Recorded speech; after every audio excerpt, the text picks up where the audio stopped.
CM ಸಿದ್ದುಗೆ ಶುರುವಾಯಿತು tension.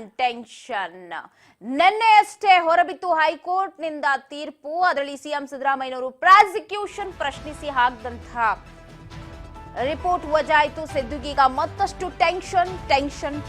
ಕೂತ್ರು tension, ನಿಂತರು tension. ಇವತ್ತಿನ ಕೋರ್ಟ್ ತೀರ್ಪು ಏನಿರಬಹುದು? ಕ್ಷಣಕ್ಕೂ ಜೋರಾಗ್ತದೆ ಎದೆ ಬಡಿತ.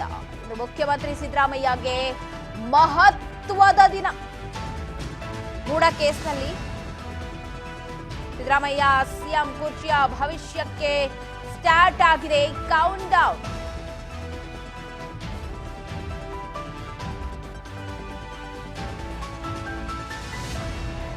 ರಾಜಕಾರಣಿಗಳ ಚಿತ್ತ ಜನಪ್ರತಿನಿಧಿ ಕೋರ್ಟ್ನತ್ತ.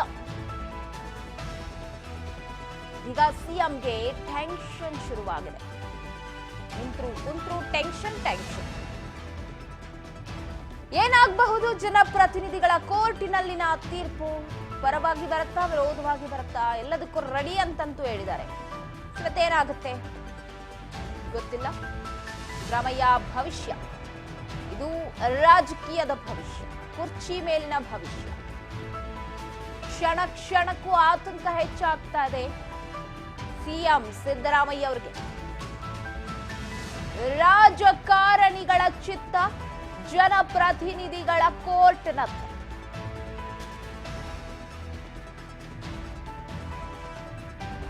ಸಿಎಂ ಸಿದ್ದರಾಮಯ್ಯಗೆ ಇವತ್ತು ರಿಲೀಫ್ ಸಿಗತ್ತಾ ಅಥವಾ ಅದೇ ಆದೇಶವನ್ನ ಎತ್ತಿ ಹಿಡಿಯುತ್ತ? ಕುತೂಹಲ ಅಂತೂ ಸಾಕಷ್ಟು ಇದೆ. ಏನಾಗಬಹುದು ಅಂತ. ಇವತ್ತು ಬೆಂಗಳೂರಿನ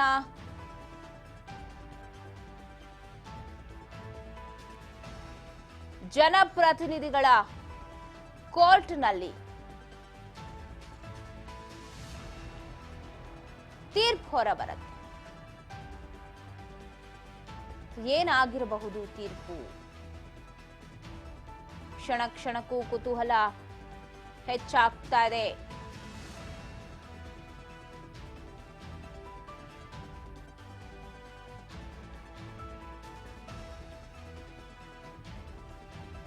ಕೆಲವೇ ಕ್ಷಣಗಳು ಮಾತ್ರ ಇರೋದು.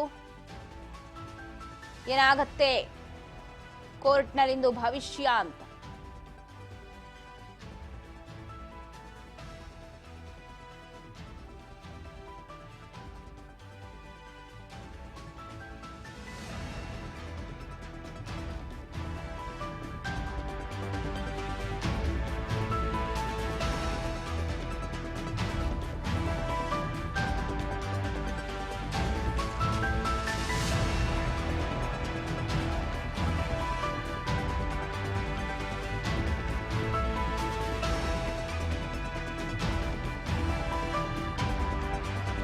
ಎಫ್ಐಆರ್ ಭೀತಿಯಿಂದ ಸಿದ್ದರಾಮಯ್ಯಗೆ ಸಿಗತ್ತಾ ರಿಲೀಫ್?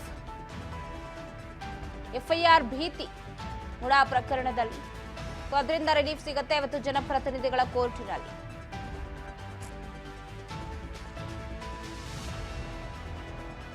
ಕೋರ್ಟ್ನಲ್ಲಿ ಇಂದು ಏನಾಗುತ್ತೆ? ತಡೆಯಾಜ್ಞೆಯ ತೀರ್ಪು.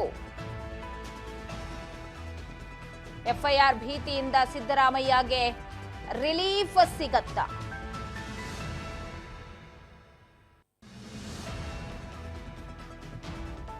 ಏನಾಗಬಹುದು ಹಾಗಾದ್ರೆ?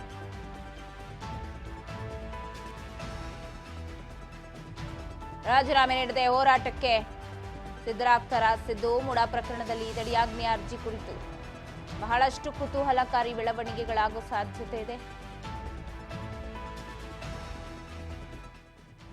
ಎಲ್ಲರ ಚಿತ್ತ ಕೋರ್ಟ್ನತ್ತ ಅಂತಾನೆ ಹೇಳ್ಬೋದು. ಇವತ್ತಿನ ಜನಪ್ರತಿನಿಧಿಗಳ ಕೋರ್ಟ್ನಲ್ಲಿ ಏನು ಬರತ್ತೆ, ಏನು ಹೊರ ಬೀಳಬಹುದು ಅಂತ.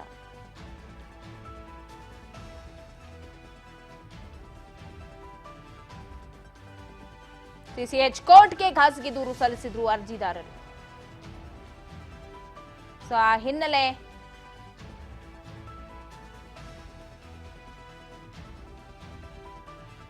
ನಡೆಯುತ್ತೆ ಇವತ್ತು ಅಂತಿಮ ನಿರ್ಧಾರ. ಸೊ ಏನು ಆಗಬಹುದು?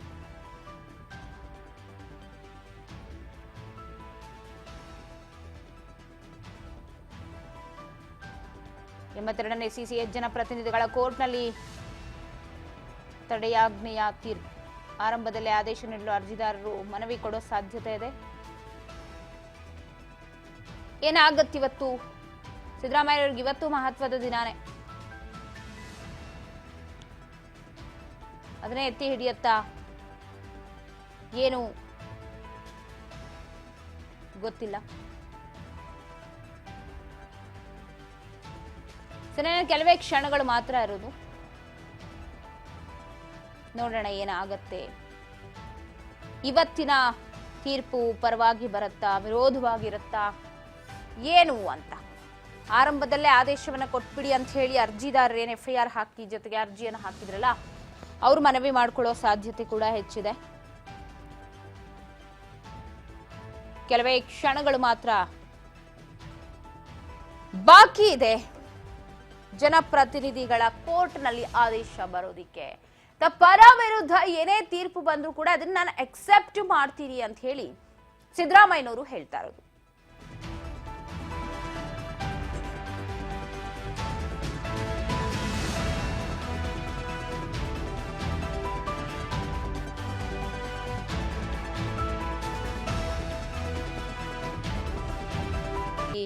ನಾವದನ್ನ ಅಕ್ಸೆಪ್ಟ್ ಮಾಡ್ತೀವಿ ಅಂತ ಹೇಳಿ ಸಿದ್ದರಾಮಯ್ಯನವರು ಸಚಿವ ಸಂಪುಟ ನಾಳೆ ಸಭೆ ಏನೋ ಆಗುತ್ತಲ್ಲ, ಅಲ್ಲಿ ಕೂಡ ಒಮ್ಮತದ ನಿರ್ಧಾರವನ್ನ ಪಡೆದು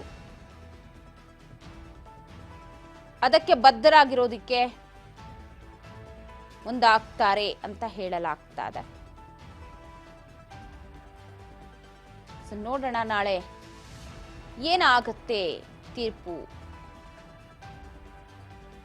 ಇವತ್ತಿನ ತೀರ್ಪು, ನಾಳೆ ಸಚಿವ ಸಂಪುಟ ಸಭೆ.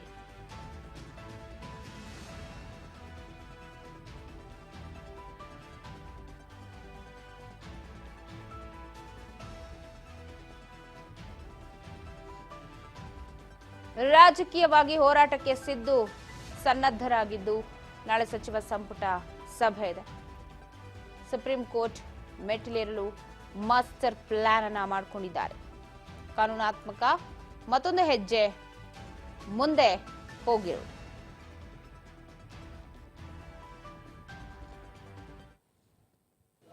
ನಾನು ಹಾಕಿದ್ದಂತ ರಿಟ್ ಪಿಟಿಷನ್ ಮೇಲೆ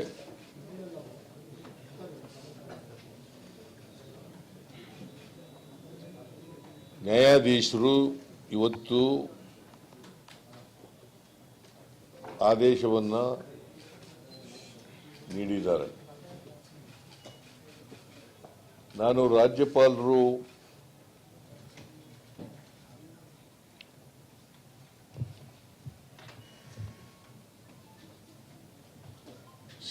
ಪ್ರಾಸಿಕ್ಯೂಷನ್ಗೆ ಸ್ಯಾಂಕ್ಷನ್ ಕೊಟ್ಟಿದ್ದಂತ ಆದೇಶವನ್ನ ನ್ಯಾಯಾಲಯದಲ್ಲಿ ಹೈಕೋರ್ಟ್ನಲ್ಲಿ ಪ್ರಶ್ನೆ ಮಾಡಿದ್ದೆ. ಅದರ ಮೇಲೆ ಆರ್ಗ್ಯುಮೆಂಟ್ಗಳು ನಡೆದು, ಪರ ವಿರೋಧವಾದಂಥ ಆರ್ಗ್ಯುಮೆಂಟ್ಗಳು ನಡೆದು, ಆದೇಶವನ್ನ ನಾನು ಕೂಡ ಮಾಧ್ಯಮಗಳ ಮೂಲಕ ನೋಡಿದ್ದೇನೆ. ಪೂರ್ಣ ಜಡ್ಜ್ಮೆಂಟ್ ಅನ್ನ ಓದ್ಲಿಕ್ಕೆ ಆಗಿಲ್ಲ. ಪೂರ್ಣ ಜಡ್ಜ್ಮೆಂಟ್ ಅನ್ನ ಓದಿದ ಮೇಲೆ ಪೂರ್ಣ ಪ್ರತಿಕ್ರಿಯೆಯನ್ನು ಕೊಡ್ತೇನೆ. ನಾನು ರಾಜ್ಯಪಾಲರು ಬಹಳ ಮುಖ್ಯವಾಗಿ ದೂರುದಾರರ ದೂರಿನ ನಾವು ಬಿಜೆಪಿಯವರು ಮತ್ತು JDSನವರ ಈ ಕಾನ್ಸ್ಪಿರಸಿಗೆ ಎದುರ್ಕೊಳ್ಳಲ್ಲ ನಾನು ಯಾವತ್ತೂ. ಇವ್ರ ಸಂಚು, ಒಳ ಸಂಚು, ರಾಜಭವನ ದುರುಪಯೋಗ, ದುರ್ಬಳಕೆ, ಇದಕ್ಕೆಲ್ಲ ಎದುರ್ಕೊಳ್ಳಲ್ಲ ನಾನು. ಯಾಕಂದ್ರೆ ಕರ್ನಾಟಕದ ಜನ ನಮ್ಮ ಪಾರ್ಟಿ ಮತ್ತು ನಮ್ಮ ಜೊತೆಯಲ್ಲಿ ಇದ್ದಾರೆ. ಜನರ ಆಶೀರ್ವಾದ ನಮ್ಮ ಮೇಲಿದೆ. ನಮ್ಮ ಜೊತೆ ಈ ಬಗ್ಗೆ ಮತ್ತಷ್ಟು ಅಪ್ಡೇಟ್ಸ್ ಅನ್ನ ಕೊಡ್ತಾರೆ ಪ್ರತಿನಿಧಿ ಬಸವರಾಜ್ ಫೋನ್ ಸಂಪರ್ಕದಲ್ಲಿದ್ದಾರೆ. ಬಸವರಾಜ್, ನಿನ್ನೆ ಸಿದ್ದರಾಮಯ್ಯನವರು ಏನು ಪ್ರಾಸಿಕ್ಯೂಷನ್ ಪ್ರಶ್ನಿಸಿ ಅಥವಾ ರಾಜ್ಯಪಾಲರ ನಡೆಯನ್ನ ಪ್ರಶ್ನಿಸಿ ಕೋರ್ಟ್ಗೆ ಅರ್ಜಿ ಹಾಕಿದ್ರು, ಆ ಅರ್ಜಿ ವಜಾ ಆಯ್ತು. ಸೊ ನಿನ್ನೆಯಿಂದಲೂ ಕೂಡ ನಾವು ನೋಡ್ತಾ ಇದೀವಿ ಸಿಕ್ಕಾಪಟ್ಟೆ ರಾಜಕೀಯವಾಗಿ ಬೇರೆ ಬೇರೆ ವಿಚಾರಗಳು, ಡೆವಲಪ್ಮೆಂಟ್ಗಳು ನಡೀತಾ ಇರೋದು. ಸೊ ಕೋರ್ಟ್ ಆದೇಶದ ಹಿನ್ನೆಲೆ ಏನೆಲ್ಲ ಆಯ್ತು ಅಂತ ಮೊದಲನೇದಾಗಿ ತಿಳಿಸಿದ್ದಾರೆ. ಆ, ಪವಿತ್ರ ಈಗಾಗಲೇ ಸಿಎಂ ಸಿದ್ದರಾಮಯ್ಯ ಒಂದು ಮೂಡ ವಿಚಾರಕ್ಕೆ ಸಂಬಂಧಪಟ್ಟಂತೆ ನ್ಯಾಯಾಲಯದ ಮೊರೆ ಹೋಗಿದ್ರು. ಆ ಒಂದು ಸಂದರ್ಭದಲ್ಲಿ ನ್ಯಾಯಾಲಯದಲ್ಲಿ ವಾದ ವಿವಾದಗಳು ಕೂಡ ಆದವು. ಆ ಒಂದು ಬೆನ್ನಲೆಯಲ್ಲಿ ನಿನ್ನೆ ಒಂದು ಅಂತಿಮವಾಗಿರ್ತಕ್ಕಂಥ ತೀರ್ಪನ್ನು ಕೂಡ ಹೈಕೋರ್ಟ್ ಪ್ರಕಟಿಸಿರುವಂತದ್ದು. ಅದರಲ್ಲಿ ಪ್ರಮುಖವಾಗಿ ರಾಜ್ಯಪಾಲರು ಪ್ರಾಸಿಕ್ಯೂಷನ್ಗೆ ಅನುಮತಿ ಕೊಟ್ಟಿರ್ತಕ್ಕಂಥದ್ದನ್ನು ಕೂಡ ಅಲ್ಲಿ ಎತ್ತಿ ಹಿಡಿದಿರ್ತಕ್ಕಂಥದ್ದು. ಆದ್ರೆ ಪ್ರಾಸಿಕ್ಯೂಷನ್ಗೆ ಅನುಮತಿ ಆ ವಿಚಾರಕ್ಕೆ ಸಂಬಂಧಪಟ್ಟಂತೆ ನ್ಯಾಯಾಲಯ ಅದಕ್ಕೆ ಅನುಮತಿ ಕೊಟ್ಟಿಲ್ಲ. ಆದ್ರೆ ಈ ಪ್ರಕರಣದಲ್ಲಿ ತನಿಖೆ ಅಗತ್ಯ ಇದೆ. ಯಾಕಂತಂದ್ರೆ ಇದರಲ್ಲಿ ನೇರವಾಗಿ ಒಂದ್ ಕಡೆ ಸಿಎಂ ಸಿದ್ದರಾಮಯ್ಯವರು, ಯಾಕಂದ್ರೆ ಸಿಎಂ ಸಿದ್ದರಾಮಯ್ಯವರ ಪತ್ನಿಗೆ ಇದು ಲಾಭವಾಗಿದೆ ಅಂದ್ರೆ ಅವರ ಕುಟುಂಬಕ್ಕೆ ಲಾಭ ಆಗಿದೆ. ಹಾಗಾಗಿ ಇದು ತನಿಖೆಗೆ ಅಗತ್ಯವಿದೆ ಅನ್ನುವಂತ ನಿಟ್ಟಿನಲ್ಲಿ 17 ನಿಯಮದ ಅಡಿಯಲ್ಲಿ ಸೆಕ್ಷನ್ ಅಡಿಯಲ್ಲಿ ಅವರಿಗೆ ಈಗಾಗಲೇ ಒಂದ್ ಕಡೆ ತನಿಖೆ ಆಗ್ಬೇಕು ಅನ್ನುವಂತ ನಿಟ್ಟಿನಲ್ಲಿ ಹೈಕೋರ್ಟ್ ಒಂದು ತೀರ್ಪನ್ನ ಕೊಟ್ಟಿರ್ತಕ್ಕಂಥದ್ದು. ಹಾಗಾಗಿ ರಾಜಕೀಯದಲ್ಲಿ ಸಾಕಷ್ಟು ಸಂಚಲನ ಮೂಡ್ತಿದೆ. ಸಿಎಂ ಸಿದ್ದರಾಮಯ್ಯವರಿಗೆ ಒಂದ್ ಕಡೆ ನ್ಯಾಯಾಲಯದಲ್ಲಿ ಹಿನ್ನಡೆ ಆಗಿರ್ತಕ್ಕಂಥದ್ದು. ಹಾಗಾಗಿ ಮುಂದಿನ ಒಂದು ಬೆಳವಣಿಗೆ ಯಾವ ರೀತಿ ಆಗುತ್ತೆ ಅನ್ನುವಂಥದ್ದು ಸಾಕಷ್ಟು ಒಂದ್ ಕಡೆ ಕುತೂಹಲ ಮೂಡಿದೆ. ಒಂದ್ ಕಡೆ ಸಿಎಂ ಸಿದ್ದರಾಮಯ್ಯವರು ರಾಜೀನಾಮೆ ಕೊಡ್ಲೇಬೇಕು ಅನ್ನುವಂತ ನಿಟ್ಟಿನಲ್ಲಿ ವಿಪಕ್ಷಗಳಾಗಿರ್ತಕ್ಕಂಥ ಬಿಜೆಪಿ ಆಗಿರ್ಬೋದು, ಜೆಡಿಎಸ್ ಆಗಿರ್ಬೋದು ನಾಯಕರು ಕೇಳ್ತಾ ಇದ್ದಾರೆ. ಆದ್ರೆ ಈಗ ನ್ಯಾಯಾಲಯದಲ್ಲಿ ಈ ರೀತಿಯಾಗಿರ್ತಕ್ಕಂಥ ತೀರ್ಪು ಬಂದಿರೋ ಸಂದರ್ಭದಲ್ಲಿ ಸಿಎಂ ಸಿದ್ದರಾಮಯ್ಯಗೆ ಒಂದಿಷ್ಟು ರಿಲೀಫ್ ಅಂತಲೂ ಒಂದ್ ಕಡೆ ಸಂಕಷ್ಟ ಅಂತಾನೂ ಕೂಡ ಹೇಳ್ಬೋದು. ಯಾಕಂತಂದ್ರೆ ಒಂದ್ ಕಡೆ ಅವರ ಪರವಾಗಿ ಬರುತ್ತೆ ಅನ್ನುವಂಥದ್ದು ಅವರ ಒಂದು ಲೆಕ್ಕಾಚಾರ ಆಗಿತ್ತು. ಯಾಕಂತಂದ್ರೆ ಯಾವುದೇ ರೀತಿ ಆಧಾರಗಳಿಲ್ಲ ಅನ್ನುವಂಥ. ಆದ್ರೆ ಹೈಕೋರ್ಟ್ ತೀರ್ಪಿನಲ್ಲಿ ಒಂದು ಉಲ್ಲೇಖ ಮಾಡಿದಂತೆ ಇದರಲ್ಲಿ ತನಿಖೆಗೆ ಅಗತ್ಯ ಇದೆ ಅನ್ನುವಂಥದ್ದನ್ನ ಉಲ್ಲೇಖ ಮಾಡಿದೆ. ಮತ್ತೆ ರಾಜ್ಯಪಾಲರು ಎಲ್ಲ ಸಂದರ್ಭದಲ್ಲಿ ಕೂಡ ಸಂಪುಟದ ನಿರ್ಧಾರವನ್ನ ಪರಿಗಣನೆ ತೆಗೆದುಬೇಕು ಅನ್ನುವಂಥದ್ದಿಲ್ಲ. ಅವ್ರದೇ ಆಗಿರ್ತಕ್ಕಂಥ ಅಧಿಕಾರವನ್ನ ಬಳಸ್ಬೋದು ಸಂವಿಧಾನಾತ್ಮಕವಾಗಿರ್ತಕ್ಕಂಥದ್ದು ಅನ್ನುವಂತ ಮಾತನ್ನು ಕೂಡ ಹೇಳಿರ್ತಕ್ಕಂಥದ್ದು. ಹಾಗಾಗಿ ನಿನ್ನೆ ನಡೆದಿರ್ತಕ್ಕಂಥ ಒಂದು ತೀರ್ಪಿನ ವಿಚಾರಕ್ಕೆ ಸಂಬಂಧಪಟ್ಟಂತೆ ಸಾಕಷ್ಟು ಸಿಎಂ ಸಿದ್ದರಾಮಯ್ಯವರು ಕೂಡ ಆಪ್ತ ಬಳಗದ ಜೊತೆ ಸಾಕಷ್ಟು ಸಮಾಲೋಚನೆ ನಡೆಸಿದ್ದಾರೆ. ಮತ್ತೆ ಯಾವುದೇ ರೀತಿ ನಾನು ತಪ್ಪು ಮಾಡಿಲ್ಲ, ಕಾನೂನು ಹೋರಾಟವನ್ನು ನಾವು ಮುಂದುವರಿಸ್ತೇವೆ ಅನ್ನುವಂತ ಮಾತನ್ನು ಕೂಡ ನಿನ್ನೆ ಸ್ಪಷ್ಟಪಡಿಸಿದ್ದಾರೆ. ಪವಿತ್ರ ಬಸವರಾಜ್, ಇನ್ನೊಂದ್ ಕಡೆ ಇವತ್ತು ಜನಪ್ರತಿನಿಧಿಗಳ ವಿಶೇಷ ಕೋರ್ಟ್ ನಲ್ಲೂ ಕೂಡ ಅಗ್ನಿ ಪರೀಕ್ಷೆ ಇದೆ ಸಿದ್ದರಾಮಯ್ಯನವರಿಗೆ ಅಂತ. ನೆನ್ನೆ ಅಂತೂ ಅವರ ಪರವಾಗಿ ಬರಲಿಲ್ಲ. ಇವತ್ತು ಏನಾಗಬಹುದು ಜನಪ್ರತಿನಿಧಿಗಳ ವಿಶೇಷ ಕೋರ್ಟ್ ನಲ್ಲಿ ಅಂತ ಬಹಳಷ್ಟು ಕುತೂಹಲ ಇದೆ. ಎಲ್ಲರ ಚಿತ್ತ ಆ ಕಡೆನೇ ಇದೆ ಇವತ್ತು ಅಂತ ಹೇಳ್ಬೋದು. ಪವಿತ್ರ, ಈಗಾಗಲೇ ಏನು ದೂರುದಾರರಾಗಿರ್ತಕ್ಕಂಥ ಅಬ್ರಾಹಂ ಆಗಿರ್ಬೋದು, ಪ್ರದೀಪ್ ಕುಮಾರ್ ಆಗಿರ್ಬೋದು, ಇವರು ಏನು ಸ್ನೇಹಮಯಿ ಕೃಷ್ಣ ಆಗಿರ್ಬೋದು, 3 ಜನ ಕೂಡ ಖಾಸಗಿ ದೂರನ್ನ ಸಲ್ಲಿಸಿದ್ರು. ಈ ಪ್ರಕರಣವನ್ನ CBIಗೆ ಕೊಡಬೇಕು ಅನ್ನುವಂಥದ್ದನ್ನು, ಮತ್ತೆ ಮೊದಲು FIR ಆಗ್ಬೇಕು ಇದು ಲೋಕಾಯುಕ್ತದಲ್ಲಿ ಅನ್ನುವಂಥದ್ದನ್ನು ಕೂಡ ಒಂದ್ ಕಡೆ ಆಗ್ರಹ ಇರ್ತಕ್ಕಂಥದ್ದು. ಹಾಗಾಗಿ ಜನಪ್ರತಿನಿಧಿಗಳ ನ್ಯಾಯಾಲಯದಲ್ಲಿ ಇದಕ್ಕೆ ಒಂದ್ ಕಡೆ ಏನು ಹೈಕೋರ್ಟ್ ನಲ್ಲಿ ಏನು ತನಿಖೆ ನಡೀತಾ ಇತ್ತು ಅದಕ್ಕೆ ತಡೆಯಾಜ್ಞೆ ಕೂಡ ಕೊಟ್ಟಿದ್ರು. ಅಂದ್ರೆ ಮುಂದಿನ ಯಾವುದೇ ರೀತಿ ಕ್ರಮ ಕೈಗೊಳ್ಳಾಗಿಲ್ಲ ಅನ್ನುವಂಥದ್ದನ್ನು ಕೂಡ ಅದನ್ನ ಆದೇಶ ಕೂಡ ಮಾಡಿತ್ತು. ಹಾಗಾಗಿ ಈಗ ಹೈಕೋರ್ಟ್ ನಲ್ಲಿ ಈ ರೀತಿ ಆದೇಶ ಬಂದಿದೆ, ತನಿಖೆ ಮಾಡಬೇಕು ಅನ್ನುವಂಥದ್ದು. ಇದನ್ನ ಈ ಪ್ರತಿಯನ್ನ ತೆಗೆದುಕೊಂಡು ಜನಪ್ರತಿನಿಧಿ ನ್ಯಾಯಾಲಯದ ತುರ್ತು ಇದನ್ನ ತನಿಖೆ ನಡೆಸಬೇಕು ಅನ್ನುವಂತ ನಿಟ್ಟಿನಲ್ಲಿ, ವಿಚಾರಣೆ ನಡೆಸಬೇಕು ಅನ್ನುವಂತ ನಿಟ್ಟಿನಲ್ಲಿ ದೂರುದಾರರು ಸಲ್ಲಿಸಲಿದ್ದಾರೆ. ಹಾಗಾಗಿ ಇಲ್ಲಿ ಪ್ರಮುಖವಾಗಿ ಜನಪ್ರತಿನಿಧಿಗಳ ನ್ಯಾಯಾಲಯದಲ್ಲಿ ಯಾವ ರೀತಿಯಾಗಿ ತೀರ್ಪು ಬರುತ್ತೆ ಅನ್ನುವಂಥದ್ದು, ಮತ್ತೆ ಅಲ್ಲಿ ವಾದ ವಿವಾದಗಳು ಯಾವ ರೀತಿ ನಡೀತೆ ಅನ್ನುವಂಥದ್ದು ತೀವ್ರ ಕುತೂಹಲ ಮೂಡಿಸಿದೆ. ಯಾಕಂತಂದ್ರೆ ಒಂದ್ ಕಡೆ ದೂರುದಾರರಾಗಿರ್ತಕ್ಕಂಥ 3 ಜನ ಕೂಡ ಒಂದ್ ಕಡೆ ಈ ಪ್ರಕರಣವನ್ನ CBI ಕೊಡ್ಲೇಬೇಕು. ಯಾಕಂತಂದ್ರೆ ಲೋಕಾಯುಕ್ತ ಕೊಟ್ರೆ ಸಿಎಂ ಸಿದ್ದರಾಮಯ್ಯವರು CM ಸ್ಥಾನದಲ್ಲಿದ್ದಾರೆ, ಇದು ನಿಷ್ಪಕ್ಷಪಾತವಾಗಿ ತನಿಖೆ ಆಗೋದಿಲ್ಲ. ಹಾಗಾಗಿ ಇದನ್ನ CBI ಕೊಡ್ಲೇಬೇಕು ಅನ್ನುವಂತ ಪಟ್ಟನ್ನ ಹಿಡಿಲಿದ್ದಾರೆ. ಈ ಒಂದು ಸಂದರ್ಭದಲ್ಲಿ CBI ಕೊಟ್ಟಂತ ಸಂದರ್ಭದಲ್ಲಿ ಸಿಎಂ ಸಿದ್ದರಾಮಯ್ಯವರಿಗೆ ದೊಡ್ಡ ಮಟ್ಟದ ಸಂಕಷ್ಟ ಎದುರಾಗಲಿದೆ. ಪವಿತ್ರ, ಇನ್ನೊಂದ್ ಕಡೆ ನೋಡಿ, ಸಿದ್ದರಾಮಯ್ಯನವರ ಈ ಒಂದು ಮೂಢ ಅಸ್ತ್ರ ಏನಿದೆ ಅದನ್ನ ಬ್ರಹ್ಮಾಸ್ತ್ರವಾಗಿ, ಅದು ಕೋರ್ಟ್ ತೀರ್ಪನ್ನೇ ಬ್ರಹ್ಮಾಸ್ತ್ರವಾಗಿ ಮಾಡ್ಕೊಂಡಿದ್ದಾರೆ ಅಂತ ರಾಜೀನಾಮೆ ಕೊಡ್ಲೇಬೇಕು ಅಂತ ಪಟ್ಟು ಹಿಡಿದಿದ್ದಾರೆ. ಇವತ್ತು ಕೂಡ JDS ಒಂದು ಚಲೋ ಮಾಡ್ತೀವಿ ಅಂತ ಗೊತ್ತಿರೋದು. ಸೊ ವಿಪಕ್ಷಗಳಿಗೆ ಒಂದ್ ರೀತಿ ದೊಡ್ಡ ಆಹಾರ ಆಗ್ಬಿಡ್ತು ಅಂತ ಕೋರ್ಟ್ ತೀರ್ಪು. ಪವಿತ್ರ, ಖಂಡಿತವಾಗ್ಲೂ ಕೂಡ ಸಿಎಂ ಸಿದ್ದರಾಮಯ್ಯವ್ರನ್ನ ಕಟ್ಟಿ ಹಾಕ್ಬೇಕು, ಗ್ಯಾರಂಟಿ ಸರ್ಕಾರವನ್ನ ಕಟ್ಟಿ ಹಾಕ್ಬೇಕು ಅನ್ನುವಂತ ನಿಟ್ಟಿನಲ್ಲಿ ಬಿಜೆಪಿ ಮತ್ತು JDS ಎರಡೂ ಮೈತ್ರಿ ಪಕ್ಷಗಳು ಸಾಕಷ್ಟು ತಯಾರಿ ಕೂಡ ನಡೆಸಿದಾವೆ. ಒಂದ್ ಕಡೆ ಮೂಡ ವಿಚಾರಕ್ಕೆ ಸಂಬಂಧಪಟ್ಟಂತೆ ದೊಡ್ಡ ಮಟ್ಟದಲ್ಲಿ ಪಾದಯಾತ್ರೆ ನಡೆಸಿದ್ರು. ಈಗ ಕೋರ್ಟ್ ನಲ್ಲಿ ಕೂಡ ಈ ರೀತಿಯಾಗಿರುತ್ತ ತೀರ್ಪು ಬಂದಿದೆ. ಇದು ಕೂಡ ಒಂದು ಮಟ್ಟಿಗೆ ಜಯ ಅಂತಾನು ವಿಪಕ್ಷಗಳಿಗೆ ಹೇಳ್ಬೋದು. ಇನ್ನೊಂದು ಕಡೆ ವಾಲ್ಮೀಕಿ ನಿಗಮದಲ್ಲಿ ಆಗಿರ್ತಕ್ಕಂಥ ಹಗರಣವನ್ನು ಕೂಡ ಮುಂದಿಟ್ಕೊಂಡು ದೊಡ್ಡ ಮಟ್ಟದಲ್ಲಿ ಇದನ್ನ ಹೋರಾಟ ಮಾಡ್ಬೇಕು ಅನ್ನುವಂತ ಲೆಕ್ಕಾಚಾರ ಇನ್ನೂ ಕೂಡ ಹಾಕ್ತಾ ಇದ್ದಾರೆ. ಸೊ ಹಾಗಾಗಿ ಒಂದ್ ಕಡೆ ಸಿಎಂ ಸಿದ್ದರಾಮಯ್ಯವರು ರಾಜೀನಾಮೆ ಕೊಡ್ಲೇಬೇಕು, ನೈತಿಕತೆ ಇದ್ರೆ ಅವರು ರಾಜೀನಾಮೆ ಕೊಡ್ಲೇಬೇಕು ಅನ್ನುವಂತ ಪಟ್ಟನ್ನ ಇಡ್ಲಿದ್ದಾರೆ. ನಿನ್ನೆ ಏನು ಹೈಕೋರ್ಟ್ ನ ತೀರ್ಪು ಬಂದ ತಕ್ಷಣ ದೊಡ್ಡ ಮಟ್ಟದಲ್ಲಿ ಪ್ರತಿಭಟನೆ ಕೂಡ ಮಾಡಿದ್ರು. ಬಿಜೆಪಿಯ ಮಲ್ಲೇಶ್ವರಂದಲ್ಲಿ ಇರ್ತಕ್ಕಂಥ ಬಿಜೆಪಿ ಕಚೇರಿ ಮುಂದೆ ಮಾಜಿ ಸಚಿವರಾಗಿರ್ತಕ್ಕಂಥ ಅಶ್ವಥ್ ನಾರಾಯಣ ಅವರ ನೇತೃತ್ವದಲ್ಲಿ CT ರವಿ ಸೇರಿದಂತೆ ಹಲವು ನಾಯಕರು ಕೂಡ ಅದರಲ್ಲಿ ಭಾಗವಹಿಸಿದ್ರು. ಮಾಡಿದ್ರು, ಪ್ರತಿಭಟನೆ ಮಾಡಿದ್ರು. ಇನ್ನು ರಾಜ್ಯಾದ್ಯಂತ ಕೂಡ ಎಲ್ಲಾ ಜಿಲ್ಲಾ ಕೇಂದ್ರಗಳಲ್ಲಿ ಪ್ರತಿಭಟನೆ ಮಾಡುವಂತ ಹಂತ ಕೂಡ ಇಟ್ಕೊಂಡಿದ್ದಾರೆ. ಇನ್ನೊಂದು ಕಡೆ ಸಿಎಂ ಸಿದ್ದರಾಮಯ್ಯನವರು ರಾಜ್ಯದಲ್ಲಿ ಯಾವ ಕಾರ್ಯಕ್ರಮದಲ್ಲಿ ಭಾಗಿಯಾದ್ರೂ ಕೂಡ ಕಪ್ಪು ಬಟ್ಟೆಯನ್ನ ಧರಿಸಿ ಪ್ರತಿಭಟಿಸಬೇಕು ಅನ್ನುವಂತ ಒಂದಿಷ್ಟು ಪ್ಲಾನ್ಗಳನ್ನು ಕೂಡ ಹಾಕೊಂಡಿದ್ದಾರೆ. ಹಾಗಾಗಿ ಈ ಒಂದು ಹೈಕೋರ್ಟ್ ನ ತೀರ್ಪಿನ ಅನ್ವಯ ಸಿಎಂ ಸಿದ್ದರಾಮಯ್ಯನವರು ಒಂದ್ ಕಡೆ ಅಕ್ರಮವಾಗಿ ಸೈಟ್ಗಳನ್ನ ಪಡೆದುಕೊಂಡಿದ್ದಾರೆ, ದಲಿತರ ಭೂಮಿಯನ್ನ ಹೊಡೆದಿದ್ದಾರೆ ಅನ್ನುವಂತ ಆರೋಪ. ಹಾಗಾಗಿ ಅವರು ರಾಜೀನಾಮೆ ಕೊಡ್ಲೇಬೇಕು ಅನ್ನುವಂತ ದೊಡ್ಡ ಮಟ್ಟದ ಒಂದು ಘೋಷಣೆ ಮುಖಾಂತರ ಪ್ರತಿಭಟನೆ ಮಾಡುವಂತ ಒಂದು ರೀತಿಗೆ ವಿಪಕ್ಷಗಳು ಹೋಗುವಂತದ್ದು. ಈ ಒಂದು ನಿಟ್ಟಿನಲ್ಲಿ ಸಿಎಂ ಸಿದ್ದರಾಮಯ್ಯನವರು ಬಿಜೆಪಿ ಮತ್ತು ಜೆಡಿಎಸ್ ನ ಒಂದು ರಾಜಕೀಯವಾಗಿರ್ತಕ್ಕಂಥ ಷಡ್ಯಂತ್ರ ನಾವು ಜಗ್ಗೋದಿಲ್ಲ ಅನ್ನುವಂತ ಮಾತನ್ನ ಸಿಎಂ ಸಿದ್ದರಾಮಯ್ಯನವರು ಹೇಳಿದ್ದಾರೆ. ಅದರಂತೆ ಡಿಸಿಎಂ ಡಿ ಕೆ ಶಿವಕುಮಾರ್ ಅವರು ಸಿಎಂ ಸಿದ್ದರಾಮಯ್ಯನವರಿಗೆ ಬೆಂಬಲ ಸೂಚಿಸಿದ್ದಾರೆ. ಹಾಗಾಗಿ ಇಂಥ ಒಂದು ಸಂದರ್ಭದಲ್ಲಿ ವಿಪಕ್ಷಗಳ ಹೋರಾಟ ದೊಡ್ಡ ಮಟ್ಟದಲ್ಲಿ ಆದಂತ ರೀತಿಯಲ್ಲಿ ಕಾಂಗ್ರೆಸ್ ಪಕ್ಷದ ನಾಯಕರು ಅದನ್ನ ಯಾವ ರೀತಿ ಎದುರಿಸ್ತಾರೆ ಅನ್ನುವಂಥದ್ದು ಕಾದಷ್ಟೇ ನೋಡ್ಬೇಕಾಗಿದೆ. ಪವಿತ್ರ, ಬಸವರಾಜ್ ಪರ ವಿರೋಧ ಏನೇ ತೀರ್ಪು ಬಂದ್ರೂ ಕೂಡ ನಾನು ಅಕ್ಸೆಪ್ಟ್ ಮಾಡ್ತೀನಿ ಅಂತ ಹೇಳ್ತಾನೆ. ನಾಳೆ ಸಚಿವ ಸಂಪುಟ ಸಭೆಯನ್ನ ಕರೆದಿದ್ದಾರೆ. ಇದರ ಉದ್ದೇಶ ಏನ್ ಹಾಗಾದ್ರೆ? ಪವಿತ್ರ, ಒಂದ್ ಕಡೆ ಕೋರ್ಟ್ ನ ಒಂದು ತೀರ್ಪು ಬಂದಂತ ಹಿನ್ನೆಲೆಯಲ್ಲಿ ಅದಕ್ಕೆ ಸಂಬಂಧಪಟ್ಟಂತೆ ಒಂದಿಷ್ಟು ಅವರ ಆಪ್ತರ ಜೊತೆ ಚರ್ಚೆ ನಡೆಸಿದ್ದಾರೆ. ಒಂದ್ ಕಡೆ ಈಗ ಅವರಿಗೆ ಸಚಿವರ ವಿಶ್ವಾಸವೂ ಕೂಡ ಬೇಕು, ಇನ್ನೊಂದು ಕಡೆ ಶಾಸಕರ ವಿಶ್ವಾಸವೂ ಕೂಡ ಬೇಕು. ಹಾಗಾಗಿ ಈಗ ಸಚಿವ ಸಂಪುಟ ಸಭೆಯನ್ನ ನಾಳೆ ಮಧ್ಯಾಹ್ನ 12:30ಕ್ಕೆ ಕರೆದಿದ್ದಾರೆ. ವಿಧಾನಸೌಧದಲ್ಲಿ ಸಚಿವ ಸಂಪುಟದ ಸಭಾಮಂದಿರದಲ್ಲಿ ನಡೆಯಲಿದೆ.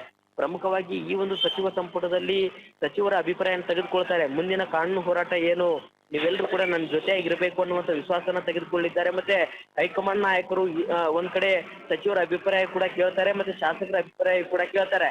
ಒಂದ್ ಕಡೆ ಸಚಿವರ ಅಭಿಪ್ರಾಯ ತೆಗೆದುಕೊಂಡು ಅದಾದ ಬಳಿಕ ಹೈಕಮಾಂಡ್ ನಾಯಕರು ಅಗತ್ಯ ಅನಿಸಿದ್ರೆ ನೀವು ಶಾಸಕರ ಅಭಿಪ್ರಾಯ ಕೂಡ ಬೇಕು ಅನ್ನುವಂತ ನಿಟ್ಟಿನಲ್ಲಿ ಏನಾದ್ರೂ ಹೈಕಮಾಂಡ್ ಬಯಸಿದ್ರೆ ಅದನ್ನು ಕೂಡ ಸಿಎಲ್ಪಿ ಸಭೆ ಕೂಡ ನಡೆಸಿ ಸಿಎಂ ಸಿದ್ದರಾಮಯ್ಯವರು ಬೆಂಬಲಿಸುವಂತೆ ಅವರು ಕೂಡ ಶಾಸಕರು ಕೂಡ ವಿಶ್ವಾಸಕ್ಕೆ ತೆಗೆದುಕೊಳ್ಳುವಂತ ಪ್ರಯತ್ನಕ್ಕೆ ಮುಂದಾಗಲಿದ್ದಾರೆ. ಮತ್ತೆ ಒಂದ್ ಕಡೆ ನ್ಯಾಯಾಂಗದ ರೀತಿಯಲ್ಲಿ ಅಂದ್ರೆ ನ್ಯಾಯಾಲಯದ ಕಾನೂನು ಹೋರಾಟ ಮಾಡೋಣ, ಇನ್ನೊಂದು ಕಡೆ ರಾಜಕೀಯವಾಗಿರ್ತಕ್ಕಂತ ರೀತಿಯಲ್ಲಿ ಕೂಡ ಹೋರಾಟ ಮಾಡೋಣ. ದೊಡ್ಡ ಮಟ್ಟದಲ್ಲಿ ಇಡೀ ರಾಜ್ಯಾದ್ಯಂತ ಕೂಡ ಬಿಜೆಪಿ ಮತ್ತು ಜೆಡಿಎಸ್ ನ ರಾಜಕೀಯವಾಗಿರುವ ಷಡ್ಯಂತ್ರ ರಾಜ್ಯಪಾಲರನ್ನು ಉಪಯೋಗಿಸಿಕೊಂಡು ಈ ರೀತಿಯಾಗಿ ಒಂದು ಸರ್ಕಾರನ ಉರುಳಿಸುವಂತ ಪ್ರಯತ್ನ ಮಾಡ್ತಿದ್ದಾರೆ ಅನ್ನುವಂಥದ್ದನ್ನ ರಾಜ್ಯಾದ್ಯಂತ ಎಲ್ಲ ಜನರಿಗೆ ಕೂಡ ತಿಳಿಸಬೇಕು ಅನ್ನುವಂತ ನಿಟ್ಟಿನಲ್ಲಿ ಒಂದಿಷ್ಟು ರಾಜಕೀಯವಾಗಿರ್ತಕ್ಕಂಥ ಹೋರಾಟ ಮತ್ತೆ ಕಾನೂನು ಹೋರಾಟವನ್ನ ಸಂಪುಟದ ಸಹೋದ್ಯೋಗಿಗಳೊಂದಿಗೆ ಚರ್ಚೆ ನಡೆಸುವಂತಹ ಒಂದು ಆಲೋಚನೆಗೆ ಸಿಎಂ ಸಿದ್ದರಾಮಯ್ಯವರು ಮುಂದಾಗಿರ್ತಕ್ಕಂಥದ್ದು. ಪವಿತ್ರ, ಬಸವರಾಜ್ ಮಾಹಿತಿಗಾಗಿ ಒಟ್ಟಾರೆ ಸಿಎಂ ಕುರ್ಚಿ ಭವಿಷ್ಯಕ್ಕಿನೇನು ಕ್ಷಣಗಳನ್ನೇ ಆರಂಭವಾಗಿದೆ. ರಾಜೀನಾಮೆ ನೀಡದೆ ಹೋರಾಟವನ್ನ ಸಿದ್ದರಾಮಯ್ಯನವರು ಮಾಡ್ತಾರ ಅಂತ ನೋಡ್ಬೇಕು. ಇತ್ತ ಸಿದ್ದರಾಮಯ್ಯನವರು ಕೋರ್ಟ್ ತೀರ್ಪು ಬಂದ ನಂತರ ಒಂದಷ್ಟು ನಾಯಕರು ಅವರ ಪರವಾಗಿದ್ದಾರೆ.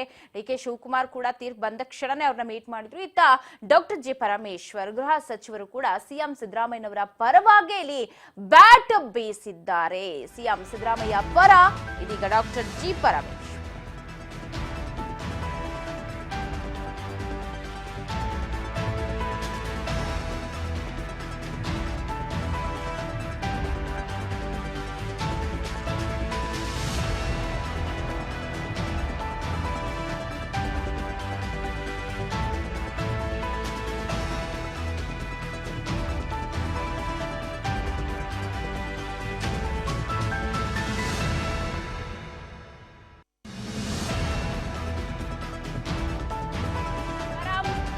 ಬ್ಯಾಟ್ ಬೀಸಿದ್ದಾರೆ. ಬೆಂಗಳೂರಿನಲ್ಲಿ ಗೃಹ ಸಚಿವರು ಹೇಳಿಕೆಯನ್ನ ಕೊಟ್ಟಿದ್ದಾರೆ.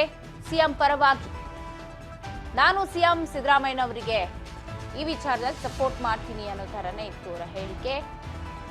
ಮುಖ್ಯಮಂತ್ರಿಗಳ ಬೆಂಬಲಕ್ಕೆ ಹೋಮ್ ಮಿನಿಸ್ಟರ್ ನಿಂತಿದ್ದಾರೆ, ಬೆನ್ನಿಗೆ ನಿಂತಿದ್ದಾರೆ. ಇತ್ತ ಹೈಕಮಾಂಡ್ ಕೂಡ ಸಿದ್ದರಾಮಯ್ಯನವರ ಬೆಂಬಲದಲ್ಲೇ ಇದೆ, ಬೆಂಬಲಕ್ಕಿದೆ. ಯಾವುದೂ ಆಗುಲ್ಲ, ರಾಜೀನಾಮೆನೂ ಕೊಡಲ್ಲ, ಅವ್ರು ಅನ್ಕೊಂಡಂಗೆ ಏನೂ ಆಗಲ್ಲ ಅಂತ ಹೇಳಿ ಗೃಹ ಸಚಿವರು ರಾಜೀನಾಮೆ ಕೊಡಬೇಕು ಎಂಬ ಮಾತೇನು ಕೇಳಿ ಬರ್ತಾ ಇದೆ.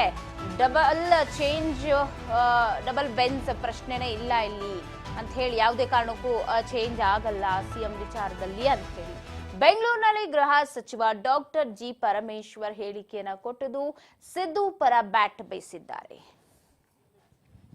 ನಿರಾನಿ ಅವ್ರಿಗೆ ಅಪ್ಲೈ ಮಾಡಬೇಕು, ಜನಾರ್ದನ್ ರೆಡ್ಡಿ ಅವ್ರಿಗೆ ಅಪ್ಲೈ ಮಾಡಬೇಕು. ಆ ಬಲ ಬಂದಿದೆ ಅಂತೇಳಿ ಬರೀ ಒಂದು ಒಬ್ಬರಿಗೆ ಮಾತ್ರ ಅಥವಾ ಒಂದು ವರ್ಗಕ್ಕೆ ಮಾತ್ರ ಮಾಡೋದು ಸರಿ ಕಾಣಿಸಲ್ಲ ಅಲ್ವಾ? ಅದು ನ್ಯಾಯ ಅಂತ ಅನ್ಸೋಲ್ಲ. ಇಲ್ಲೆಲ್ಲ ಫೈಲನ್ನ ನೀವು ವಾಪಸ್ಸು ಲೋಕಾಯುಕ್ತಕ್ಕೆ ಕಳಿಸಿರ್ಬೋದು, ಆ ಕ್ಲಾರಿಫಿಕೇಶನ್ ಕಳಿಸಿ ವಾಪಸ್ ಕಳಿಸ್ತಾರಲ್ಲ, ಹಾಗಾದ್ರೂ ನೀವು ಕೊಡ್ಲೇಬೇಕಲ್ವಾ? ಕುಮಾರಸ್ವಾಮಿ ಅವ್ರದ್ದೇನು ಕಳಿಸಿಲ್ಲ, ಅವರು ಬೇರೆ ಇದನ್ನು ಕಳಿಸಿದ್ದಾರೆ. ಅದು ಕ್ಲಾರಿಫಿಕೇಶನ್ ಲೋಕಾಯುಕ್ತದವ್ರು ಕೊಟ್ಟಿದ್ದಾರೆ ಕೆಲವು ಫೈಲು ಅಂತ ಕೇಳಿದೆ. ಅದಕ್ಕೆ ಆಕ್ಟ್ ಮಾಡ್ಬೇಕಲ್ಲ. ಅವಾಗ ಈ ಏನು ಶಕ್ತಿ ಬಂತು ನನಗೆ ಅಂತ ಹೇಳಿ ಬಲ ಬಂತು ಅಂದ್ರಲ್ಲ ನೀವು, ಆ ಬಲನ ಅಲ್ಲಿಗೂ ಉಪಯೋಗಿಸ್ಬೇಕು.